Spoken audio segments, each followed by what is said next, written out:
دوسرا جو موضوع ہے سجادین کی فکر،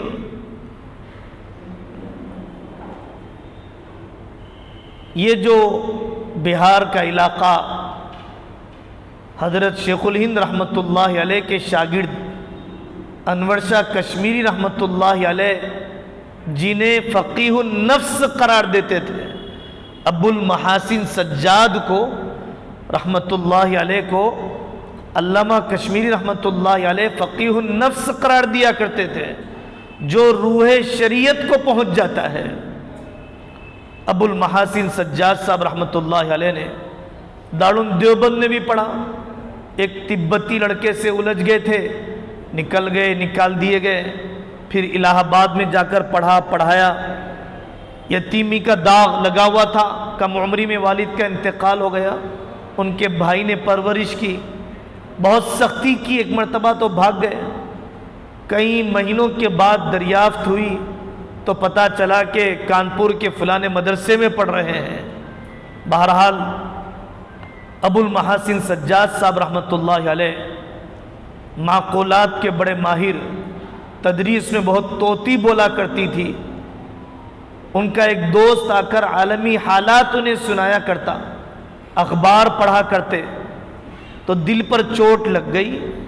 کہ میری تدریس عالمی انقلاب کے لیے کافی نہیں ہے،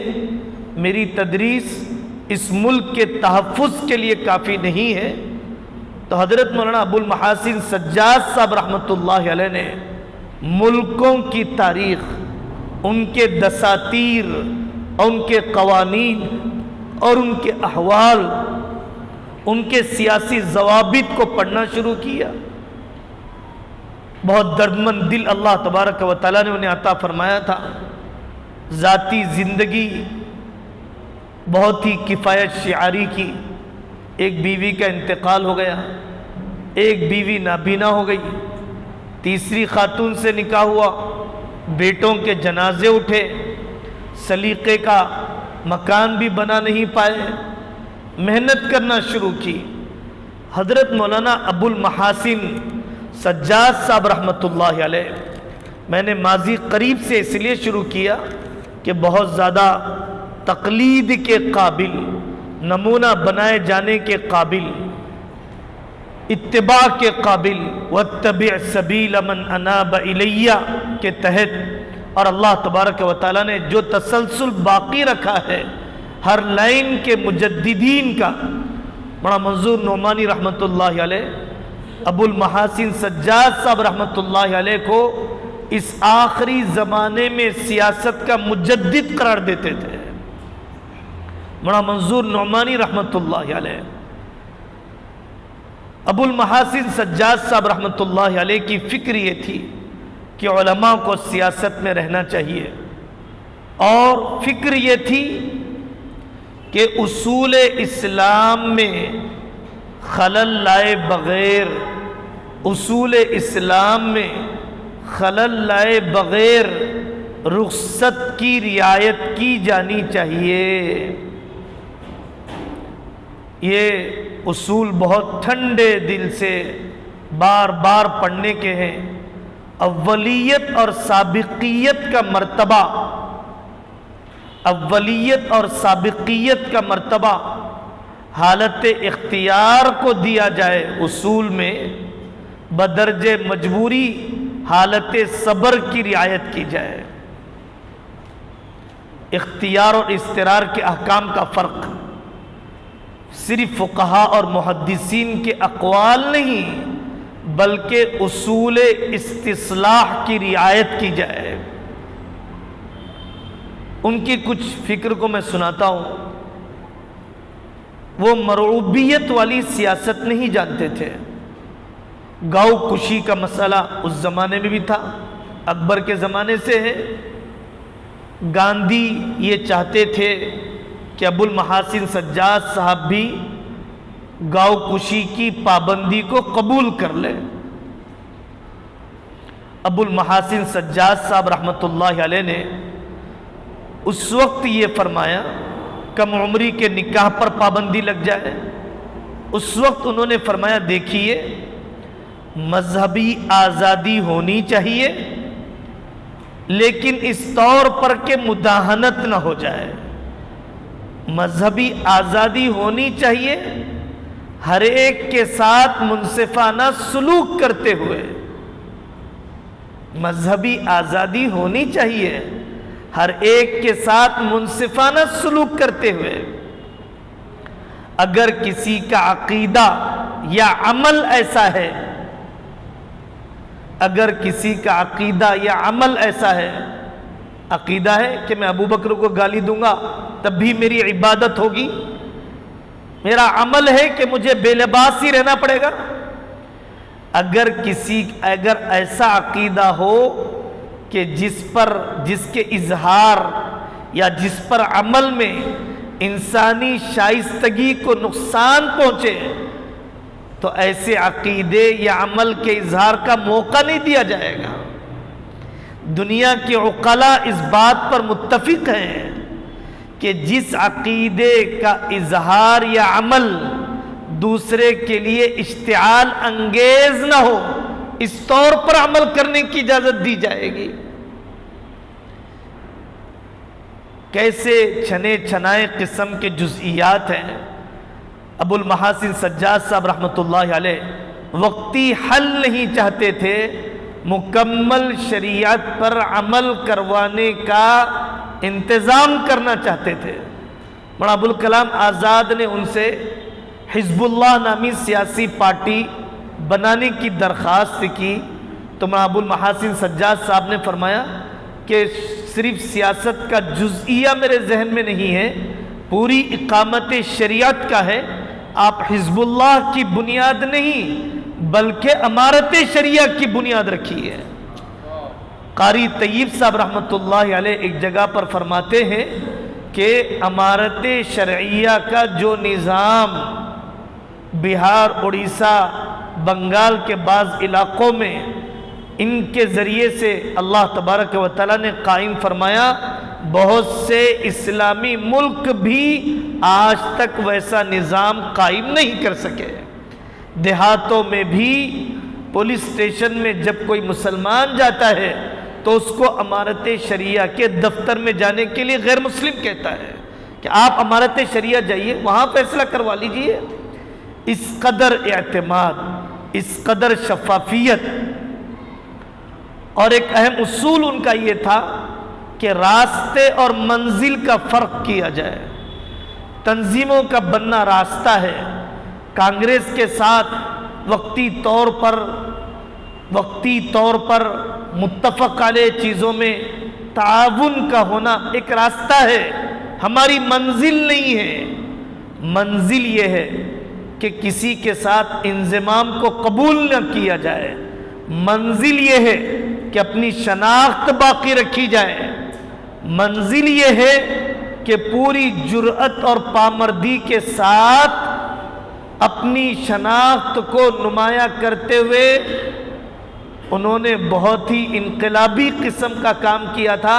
6 مہینے اپنے بلبوتے پہ صوبہ بہار کی سطح پر حکومت قائم کر لی تھی،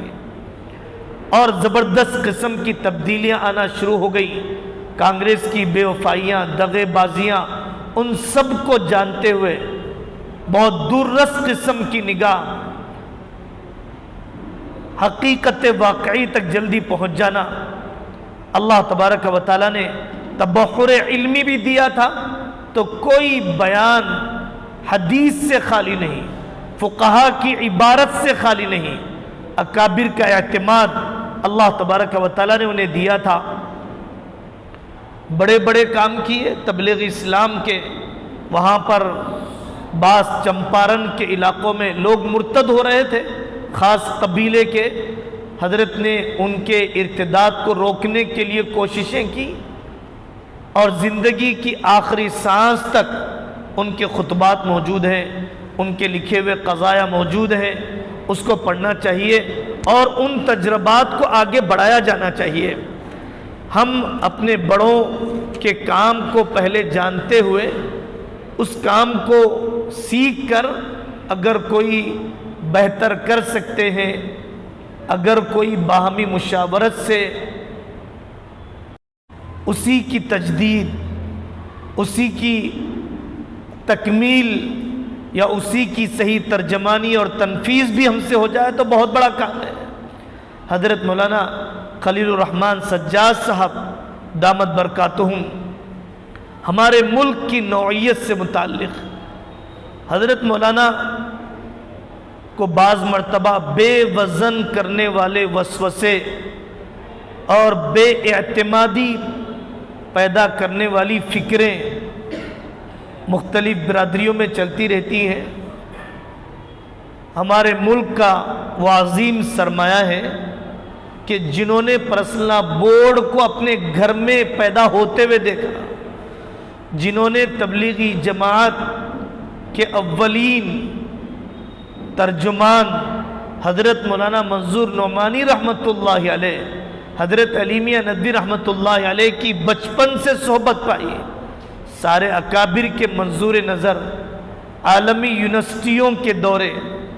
عربی، اردو، سنسکرت، ہندی پر عبور، عالمی حالات سے واقفیت، تزکیہ اور تربیت سے مستقل رابطہ، اپنے ماتحتوں سے مشاورت، طبیعت میں احتیاط پسندی، اور اللہ تبارک و تعالیٰ نے جہد مسلسل، قوت گویائی، انتہائی جرأت، موقع شناسی، ولی اللہ فکر کی فہم، حضرت مولانا منظور صاحب نعمانی رحمۃ اللہ علیہ نے حرف بحرف انہیں بٹھا کر حجت اللہ البالغہ پڑھایا، ایک ہفتہ البدور البازغہ پڑھایا، اور نہ جانے کون کون سی کتابیں ہیں۔ ابتدائی دور میں جب وہ ندوۃ العلماء کی چہارم پنجم کی جماعت میں تھے، ان کے ماسٹر صاحب نے دستور ہند انہیں پڑھایا، اور جب وہ کچھ کام کرنے کے قابل بنے، والد محترم نے کہا کہ بیٹا امبیڈکر کی پوری کتابوں کو پڑھو، اور ان کی فکر اور امبیڈکر کا نظریہ کیا اس ملک کی حفاظت اور اس ملک میں مناسب ڈھانچے کی تشکیل میں استفادے کے اگر قابل ہے تو کون سے وہ قابل استفادہ پہلو ہیں، آپ اس کا مطالعہ کر کے ہمیں بتائیے۔ اور پھر مختلف یہاں کے طبقات اور اقوام اور ان کے مزاج اور ان کے مذاق سے واقفیت، اختلاط، زمینی کام کا سلیقہ اللہ تبارک و تعالیٰ نے انہیں عطا فرمایا۔ تو میں حضرت کی فکر کو یہاں سے نقل کر رہا ہوں کہ ہمیں اپنے ملک میں کام کرتے ہوئے ابو المحاسن سجاد صاحب رحمۃ اللہ علیہ اور حضرت مولانا خلیل الرحمن سجاد صاحب حفظہ اللہ ورعاہ، ان دونوں کی فکروں کو اچھی طرح پڑھنا چاہیے۔ ہمارے علم میں رہے ابو المحاسن سجاد صاحب رحمۃ اللہ علیہ نے جمعیت علماء ہند کے قیام سے پہلے جمعیت علماء بہار کی بنیاد انہوں نے ڈال دی تھی، اور اسی کے تجربے سے استفادہ کرتے ہوئے پھر جمعیت علماء ہند کی بنیاد رکھی گئی۔ بہرحال مولانا حالی رحمت اللہ علیہ فرماتے ہیں کہ اس ملک کی بہت تھوڑی سی تعداد برہمن قوم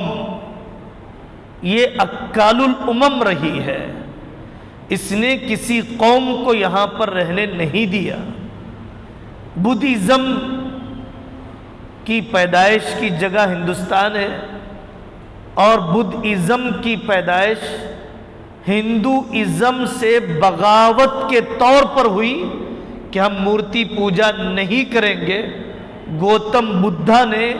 مورتی پوجا کے نظریے سے اختلاف کیا، لیکن برہمن نے بڑی چالاکی سے گوتم بدھا کا ہی مجسمہ بنا دیا۔ گرو نانک حضرت گنگوئی رحمۃ اللہ علیہ کے بقول مسلمان تھے، داعی اسلام تھے، لیکن دستور میں سیاسی طور پر عددی اکثریت بتلانے کے لیے انہیں ہندو بنا دیا گیا، اور کچھ نہ ملا تو ان کے گرنتھ کو معبود بنا دیا گیا۔ اور دوسرے جو کاسٹ اور کلاس ہیں، آپ سنتے رہتے ہیں کہ کیسے ان پر ستم ڈھائے گئے، پورے گزشتہ 3-4 ہزار سال میں آپ سے زیادہ ظلم دوسرے طبقات پر ہوئے ہیں۔ منوادی قانون، چھوت چھات بھید بھاؤ کا قانون،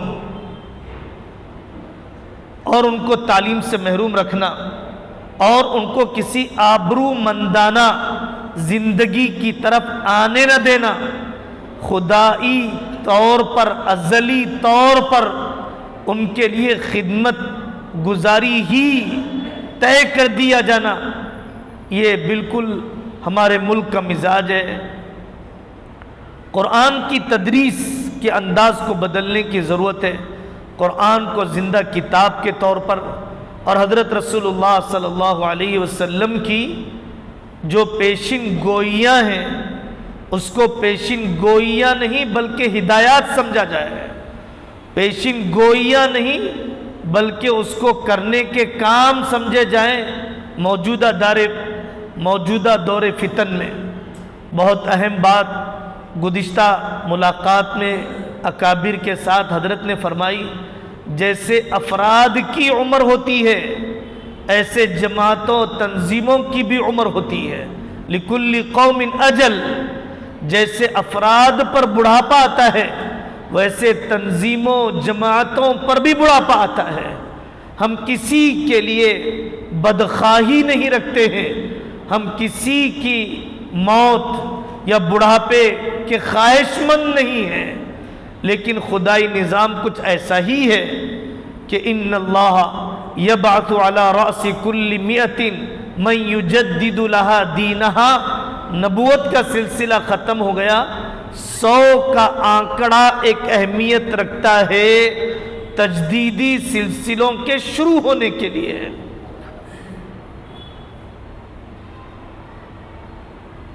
تین قسم کے نظریے دنیا میں پائے جاتے ہیں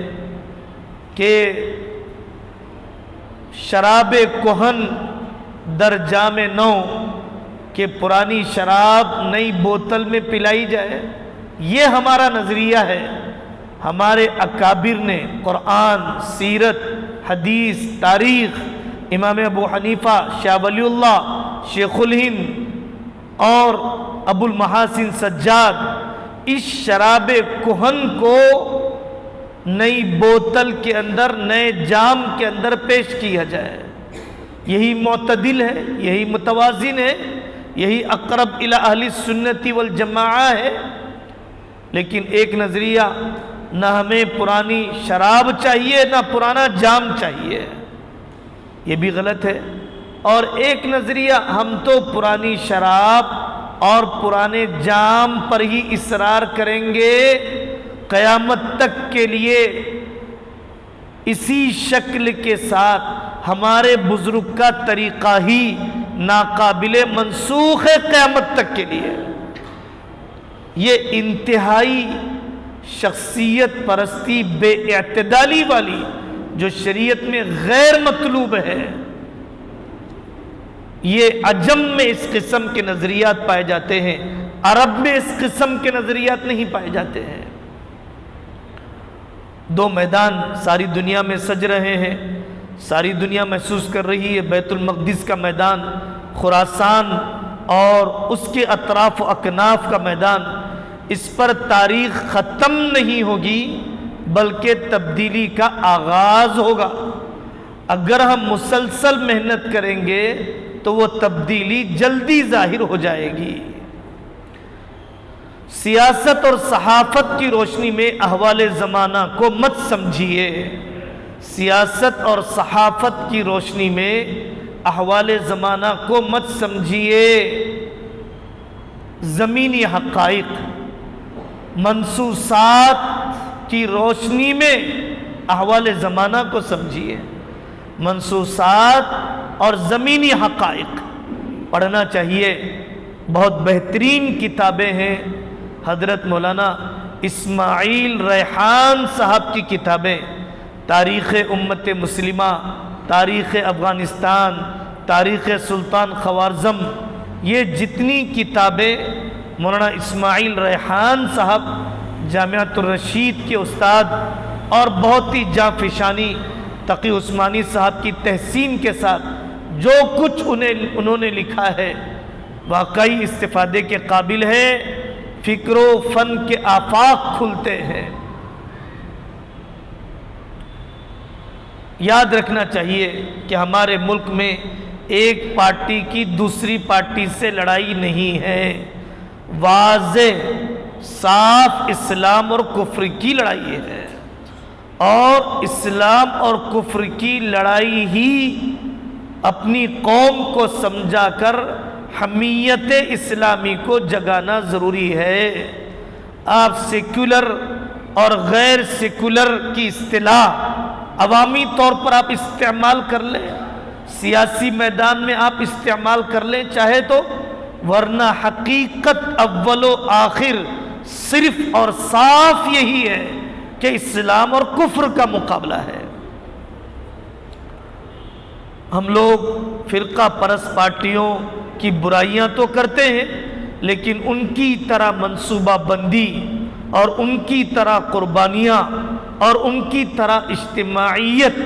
اور ان کی طرح اپنی زندگیوں کو جھونکنا اور ان کی طرح اپنے بڑوں سے وفاداری،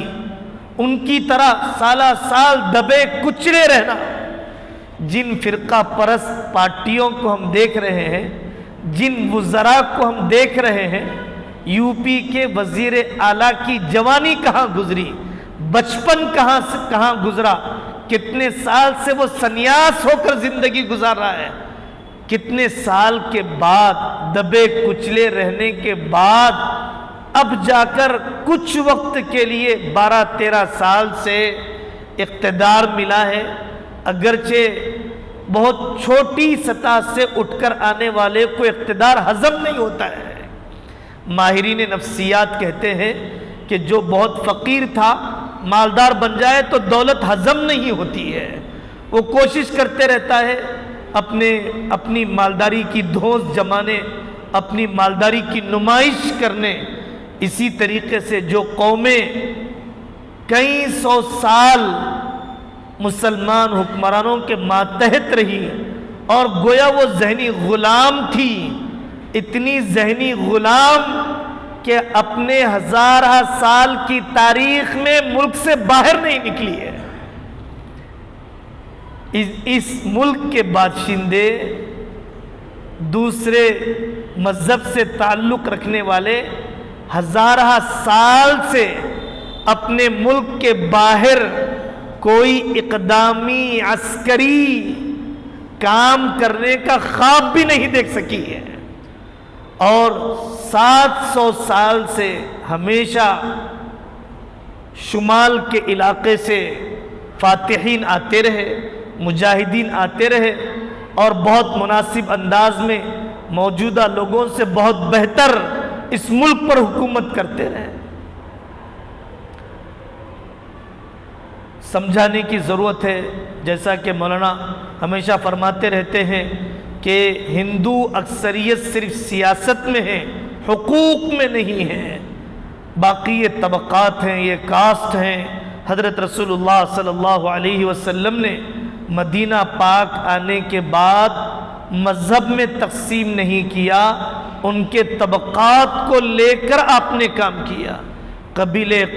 بنی قریظہ، قبیلے بنی قینقاع، بنو نذیر، آپ نے ہر قبیلے سے الگ الگ معاہدے کیے۔ جیسے مکہ مکرمہ میں سب مظلوم بھی تھے، مجبور بھی تھے، اسی لیے قریش کے قائدین کے خلاف آواز نہیں اٹھا پاتے تھے، لیکن حضرت رسول اللہ صلی اللہ علیہ وسلم کو جب فتح مکہ نصیب ہوئی تو اس وقت جو جوق در جوق انہوں نے اسلام قبول کیا، اسلام کی محبت میں نہیں، حضرت رسول اللہ صلی اللہ علیہ وسلم کو نبی مان کر نہیں، بلکہ ظلم سے نجات دہندہ سمجھ کر، ان کو ظلم سے نجات دہندہ سمجھ کر فتح مکہ کے موقع پر کفار نے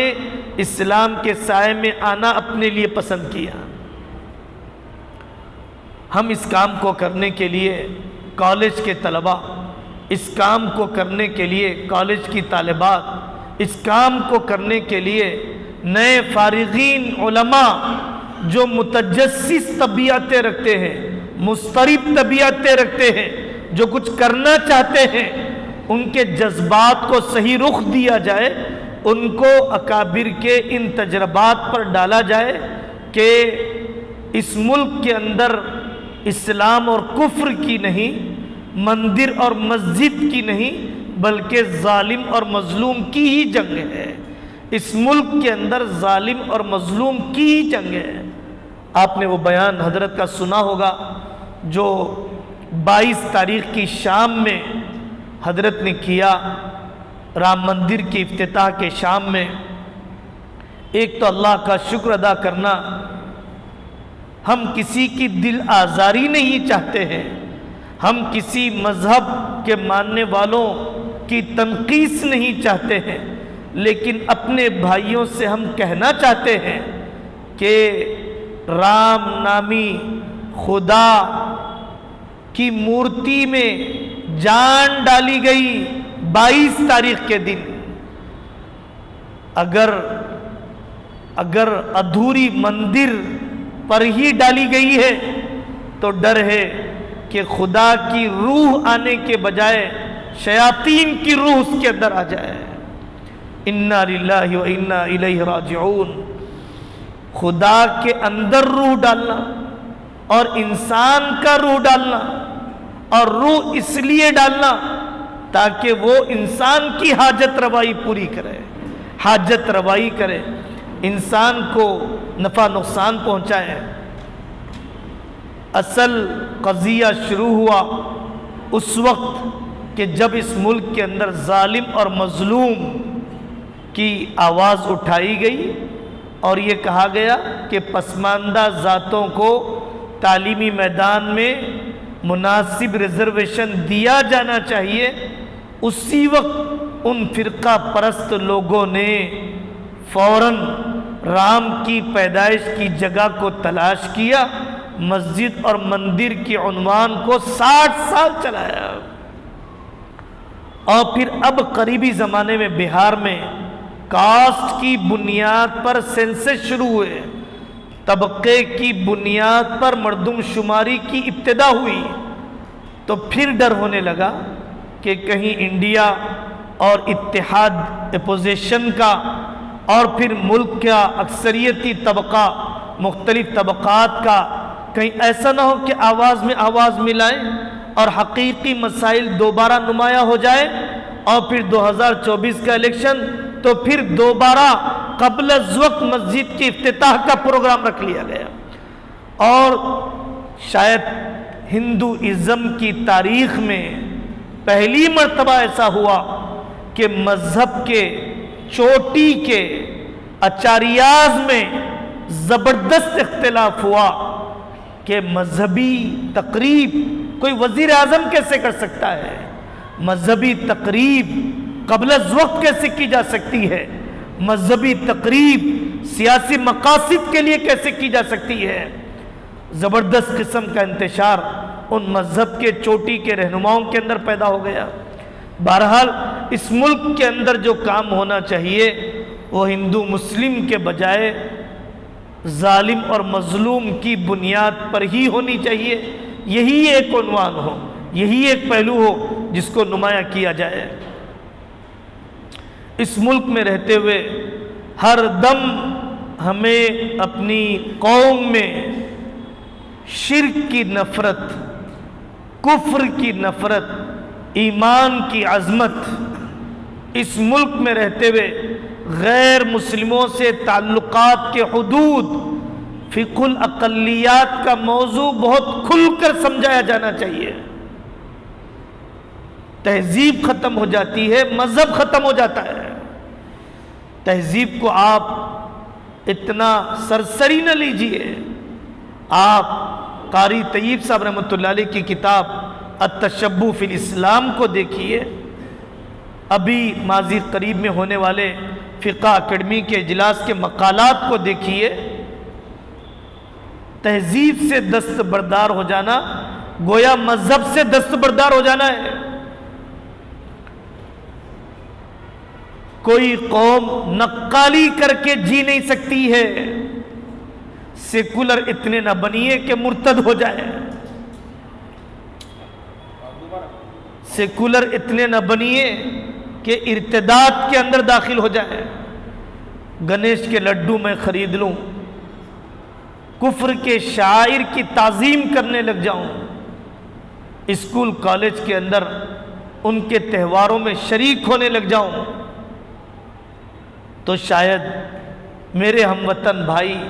میرے ساتھ رواداری کا معاملہ کر لیں گے، نظر انداز کرنے کا معاملہ کریں گے، میری جان بخش دیں گے، آڑے حالات میں میرے اوپر حملہ نہیں کریں گے۔ 50 واقعات ہیں ایسے لوگوں کی بدترین موت کے جو نہ اسلام پر باقی رہے نہ کفر نے انہیں قبول کیا، ایسے 10 واقعات ہیں۔ سیاسی اعتبار سے رسوخ رکھنے والے لوگوں کے نام میں جانتا ہوں کہ جنہیں گجرات فسادات کے موقع پر ایسے جلایا اور کاٹا گیا ہے، ان کا اتنا سیکولر بننا ان کے خاندان کے تحفظ کا ذریعہ نہیں بنا ہے۔ کفر پر جینے، کفر پر رضامندی کے سیکنڈ کے 1000ویں حصے سے بہتر ہے ایمان پر مر جانا۔ یہ جذبہ جب تک اپنی قوم میں پیدا نہیں کیا جائے گا، ہم کوئی جرأت کے ساتھ اپنے ملک میں کام نہیں کر سکیں گے۔ مذہب کا تعارف ہونا چاہیے، وَبِضِدِّهَا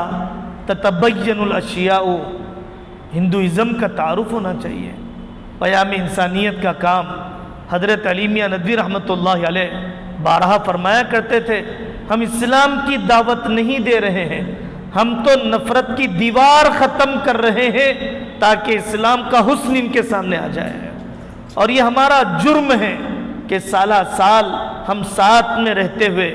اپنے ڈرائیور کو ہم اسلام کا تعارف کیوں نہیں کرا سکتے تھے، ہم اپنے چپراسی کو اسلام کا تعارف کیوں نہیں کروا سکتے تھے،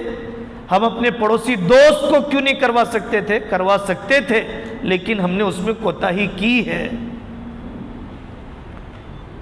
اقدامی کام جب بھی کیے جاتے ہیں تو طویل المدت منصوبہ بندی کے ساتھ کیے جا سکتے ہیں۔ اقدامی کام 1 دن 2 دن میں، دفاعی کام تو بہت ہو رہے ہیں، اقدامی کام کی ضرورت ہے، تعلقات بڑھانے کی ضرورت ہے، سلیم الطبع ہم ذوق لوگوں کو لے کر آگے بڑھنے کی ضرورت ہے۔ یہ بھی ایک کام ہے کہ ڈاکومنٹس درست کیے جائیں، یہ بھی ایک کام ہے کہ اپنی رائے دہی اور ووٹنگ کا فیصد بڑھایا جائے اور 24 کے الیکشن میں بٹنے نہ دیا جائے، یہ بھی ایک کام ہے کہ اپنی صفوں میں ممکنہ حد تک اتحاد پیدا کرنے کی کوشش کی جائے۔ قاری محمد طیب صاحب رحمۃ اللہ علیہ فرمایا کرتے تھے کہ مسلک کا دفاع تو کیا جاتا ہے، مسلک کی دعوت نہیں دی جاتی ہے۔ ہم اپنے مسلک کا دفاع تو کرتے ہیں، ہم مسلک کی دعوت نہیں دیتے ہیں۔ دعوت تو مذہب کی دی جاتی ہے، دعوت تو مذہب کی دی جاتی ہے۔ مسلکی گفتگو، مسلکی دلائل کی ترجیح کا موضوع خواص کی مجالس تک محدود کیا جائے۔ جب مذہب خطرے میں ہو تو مسلک میں الجھایا نہیں جاتا ہے، جب مذہب خطرے میں ہو تو مسلک میں اپنے آپ کو الجھایا نہیں جاتا ہے۔ یہ بات عرض کی جاتی رہتی ہے کہ ہماری بیماریوں میں سے ایک مرض بن چکا ہے قائد کو بدلنے کا غم، کسی کے وفادار متبع بننے کی فکر نہیں، کسی کے وفادار متبع بننے کی فکر نہیں ہے لیکن قائد کو بدلنے کی فکر ہے۔ قیادت کا بحران نہیں ہے، اصل اعتماد کا فقدان ہے۔ قیادت کا بحران نہیں ہے، اصل اعتماد کا فقدان ہے۔ اعتماد ہوتا ہے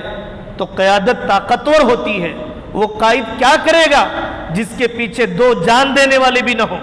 وہ قائد کیا کرے گا جو رات میں آواز لگانے پر آنے والے 10 نوجوان بھی اس کے پاس نہ ہوں؟ وہ قائد کیا کرے گا کہ جس پر اس کے ماتحت اس کی زندگی پر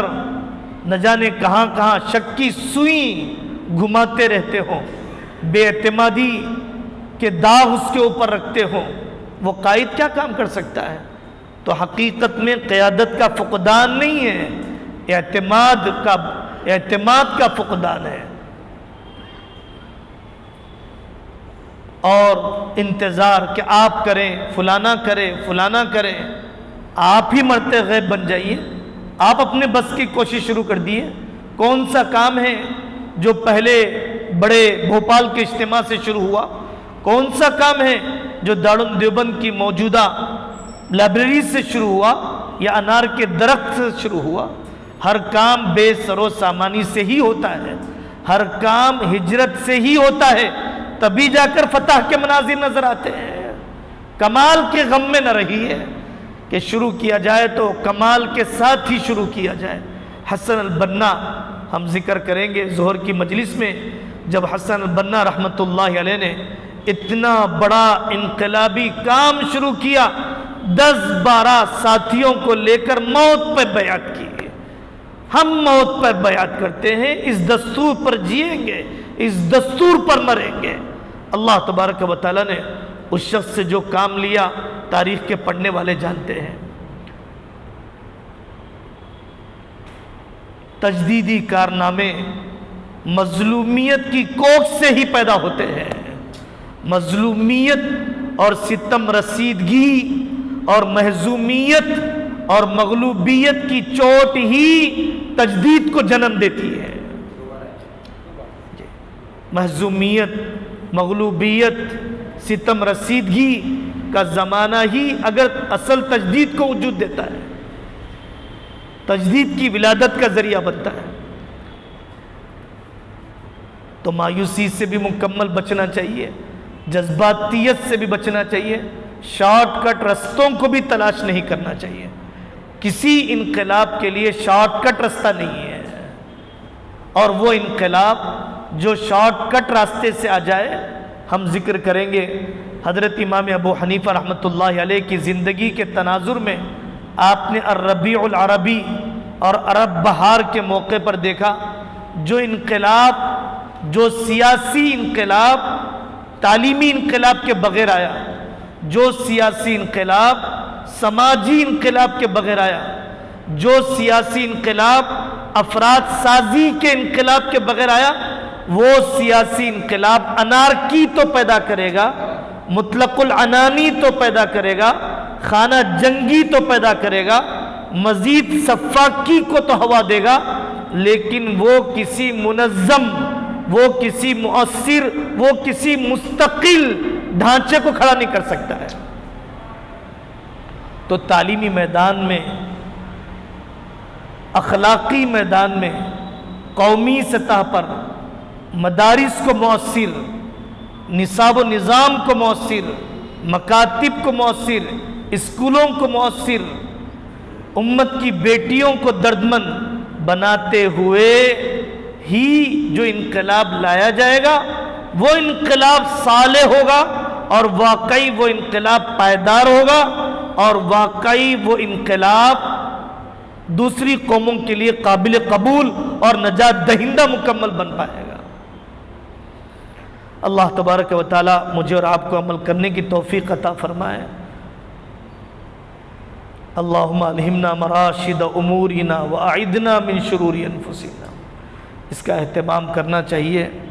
قناعت کی کیفیت آدمی کے اندر نہ ہو، زندوں کو پڑھتے نہیں، زندوں کے پاس جاتے نہیں، مرحومین کو پڑھتے نہیں، تو فکر میں تبدیلی کیسے آئے گی؟ باحیات شخصیات کے پاس جائیں گے نہیں، مرحومین کو پڑھیں گے نہیں، تسلسل کیسے بڑھا سکیں گے محنت اور کام کا؟ جب تک قرآن باقی ہے، عالم ربانی باقی ہے۔ جب تک قرآن باقی ہے، علماء ربانی باقی ہے۔ اگر علماء ربانی باقی نہیں ہے، اگر آپ یہ کہہ رہے ہیں تو پھر ماننا پڑے گا کہ قرآن بھی باقی نہیں ہے۔ فَاسْأَلُوا أَهْلَ الذِّكْرِ إِن كُنتُمْ لَا تَعْلَمُونَ وَلَكِنْ كُونُوا رَبَّانِيِّينَ بما کنتم تعلمون الکتاب وبما کنتم تدرسون، درس و تعلیم ہی آپ کو عالم ربانی بنائے گا، سطحیت اور سرسری پن آپ کو عامی بنا دے گا، عالم ربانی نہیں بنائے گا۔